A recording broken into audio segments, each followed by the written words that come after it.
김어준 참고인이 출석했습니다. 김어준 참고인은 여러 가지로 나오기 어려운 조건이었습니다. 생명의 위협 속에서 출석을 해주셨고, 그렇기 때문에 저희가 애초에 간사와의 협의에 따라 신상 발언을 요청했고, 김어준 참고인이 신상 발언을 주기로 하였습니다. 지금 신상 발언 시작하실 수 있겠습니까?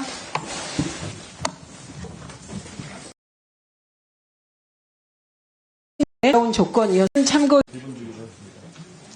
수고하셨습니다. 김어준 참고인이 출석했습니다. 김어준 참고인은 여러 가지로 나오기 어려운 조건이었습니다. 생명의 위협 속에서 출석을 해주셨고, 그렇기 때문에 저희가 애초에 간사와의 협의에 따라 신상 발언을 요청했고, 김어준 참고인이 신상 발언을 주기로 하였습니다. 지금 신상 발언 시작하실 수 있겠습니까? 예. 아니, 앉아서 하겠다고 했습니다. 예, 지금 건강상의 이유로 앉아서 하시기로 하였습니다. 자료도 봐야 되고 하십시오. 하십시오. 예. 제가 저널리즘 영역의 언저리에서 종사한 지 20여 년 동안 수많은 제보를 받아왔는데, 한 번도 어떤 경우에도 제보자의 신원을 밝힌 적은 없습니다. 그게 위험을 감수한 이들에 대한 도리이기도 하고 제 나름의 윤리이기도 합니다. 그래서 오늘도 제보자의 신원은 밝힐 수 없다는 점 양해를 부탁드리고요. 그럼에도 이 자리에 오게 된 것은 위험이 계속된다고 판단해서입니다. 질문 주시면 성실하게 답변하겠습니다. 예, 계엄 직후 어떻게 피신했습니까? 제가 처음 받은 제보는 체포조가 온다가 아니라 암살조가 가동된다였습니다. 즉시 피신하여 만약 계엄이 해제되지 않는다면 제게 남은 시간이 몇 시간인지 가늠하고 남아있는 시간 동안 할 일을 정리하였습니다. 지금 암살조 얘기를 하셨는데요. 혹시 이 HID 암살조 내용이 이미 언론에 보도됐습니다. 예, 그래서 이 보도된 후 암살조인 것을 알게 됐는데, 그게 이렇게 과거에 암살조를 들은 것으로 혹시 착각하진 않으셨습니까? 그런 의혹 제기가 가능할 수 있겠는데요. 암살조 이야기가 언론에 처음 등장한 것은 지난 월요일 MBC 라디오 방송에서 김병주 의원의 인터뷰를 통해서였습니다. 제가 그 인터뷰를 듣고 나중에 지어낸 이야기가 아니라는 근거는 오늘 어쩔 수 없어 처음 밝힙니다만, 김병주 의원에게 암살조 제보를 한 사람이 접니다. 네. 김병주 의원에게 제가 처음 들은 것이 아니라 김병주 의원이 저로부터 처음 이야기를 듣고 첫 반응은 그럴 리가 없다는 것이었고, 서너 시간 후에 사실이라고 알려주었습니다. 이 내용은 김병주 의원에게 문의하시면 크로스체크가 금방 될 거라고 생각합니다. 이 정도면 근거가 될 거라고 생각합니다. 예, 암살조 외에 또 제보를 받은 것이 있습니까?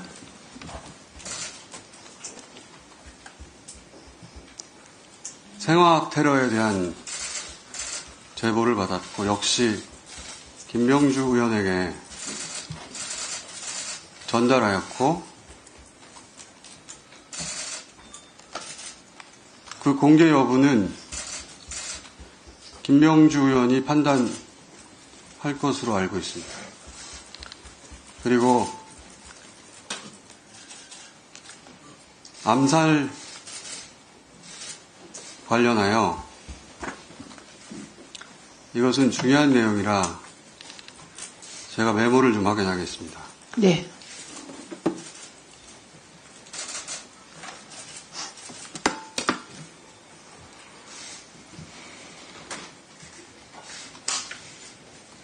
지금부터 말씀드릴 내용은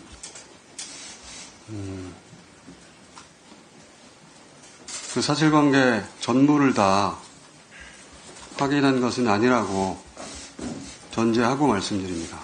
감안해서 들어주십시오.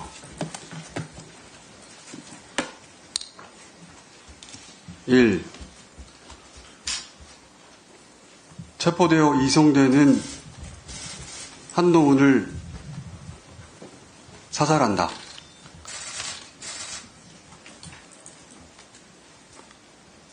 2. 조국, 양정철, 김어준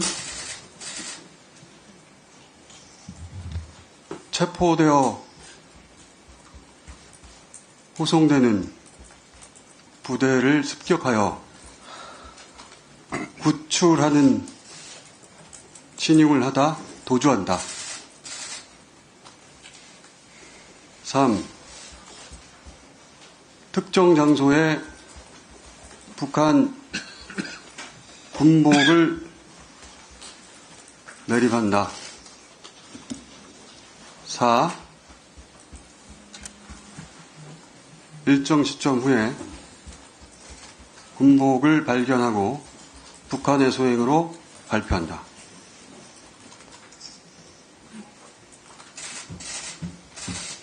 잠시 부연하자면 한동훈 대표의 사살은 북한의 소행으로 몰기 용이한 여당 대표이고 조국, 양정철, 김어준의 구출 작전의 목적은 후송하는 부대에 최대한 피해를 주어 북한이 종북 세력을 구출하는 시도를 하였다고 발표한다. 그 과정에서 세 사람의 사살 여부에 대해서는 듣지 못해서 모르겠습니다.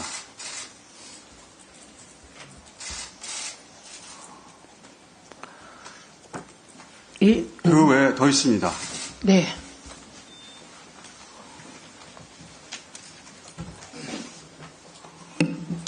미군 몇 명을 사살하여 미국으로 하여금 북한 폭격을 유도한다. 그 담당 부대는 김병주 의원 또는 박선원 의원에게 문의하시기 바랍니다. 예, 매우 충격적인 내용인데요. 이게 제보자가 있습니다. 예, 말씀하십시오. 북한산 무인기에 북한산 무기를 탑재하여 사용한다.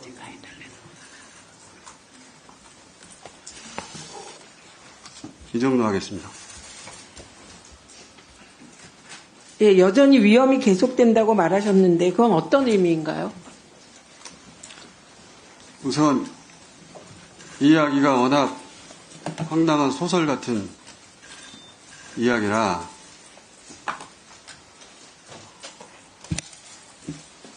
출처를 일부 밝히자면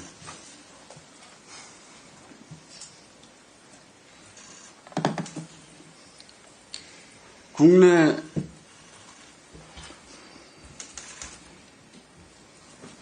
대사관이 있는 우방국이라고 표현하겠습니다. 위험이 계속된다고 판단한 이유는 김건희 씨 관련 제보 때문입니다. 크게 두 가지 이유인데, 하나는 김건희 씨가 OB, 올드보이, 기관에 은퇴한 요원들을 타는 OB에게 독촉 전화를 하고 있다. 그 독촉의 내용은 저도 모르겠습니다.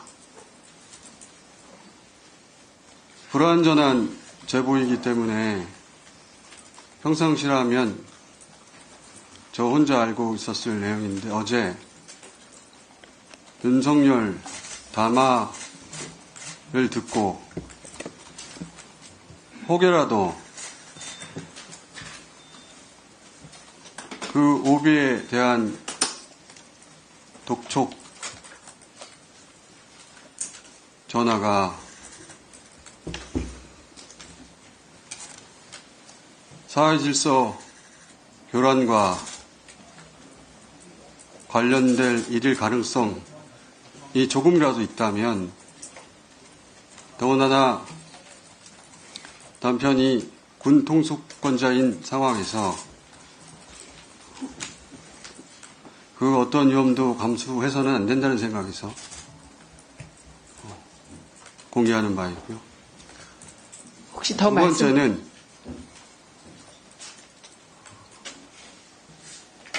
역시 평상시라면 황당한 이야기라고 다루지 않았을 제보인데, 어제 담화를 듣고서 생각이 바뀌었습니다. 김건희 씨가 계엄 후 개헌을 통해 단어를 그대로 사용하자면 통일 대통령이 될 것으로 믿었고, 지금 현재도 여전히 믿고 있다고 하여, 역시 어제 담화를 통해 본 윤석열의 끝까지 싸우겠다는 의지로 보아 혹여라도 우리 공동체에 어떤 위험이 될 소지가 있다면 불완전한 채로 공개해야 한다고 판단해 이 자리에 왔습니다. 지금부터는 제 짧은 소견인데, 윤석열의 군 통수권과 김건희의 통신수단을 하루빨리 제약해야 한다고 생각합니다. 박탈해야 한다고 생각합니다. 이것은 제 정보가 아니라 사견입니다. 이상입니다. 예, 혹시 더 말씀하실 것이 있나요? 없습니다. 네. 그리고 혹시 위원님들의 질의를 받을 수 있나요? 제가 알고 있는 것은, 중요하다고 생각되는, 공개해야 한다고 생각하는 것은 다 말하였고, 그 사실관계에 관한 것은 김병주 의원, 박선원 의원에게 확인해 보시는 것이 보다 정확할 것 같습니다. 아니, 질의를 못 받겠다고 하십니다. 사전에 지금 제보 내용을 다 얘기하러 나왔고, 그리고 이 이외의 구체적인 것은 박선원 의원하고 김병주 의원이 추가로 밝힐 것이다, 질의에 응답할 것이다, 이렇게 사전에 얘기를 했습니다.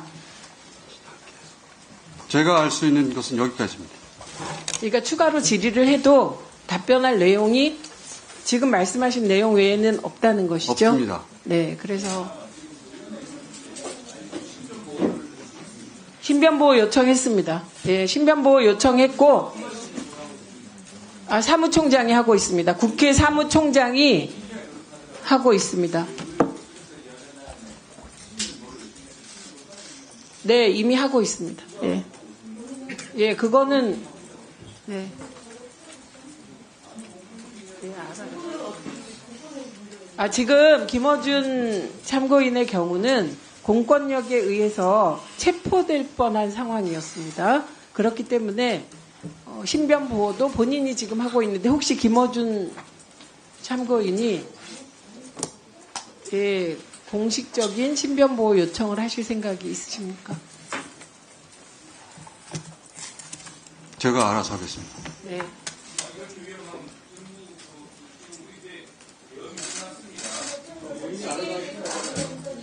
이제 이석해야지.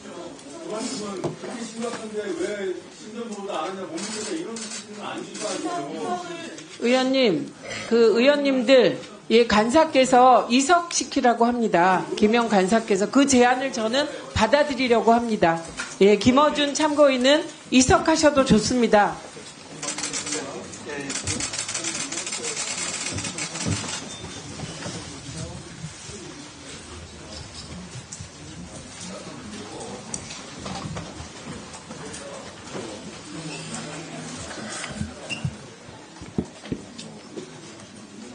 조인철 위원님 질의하십시오.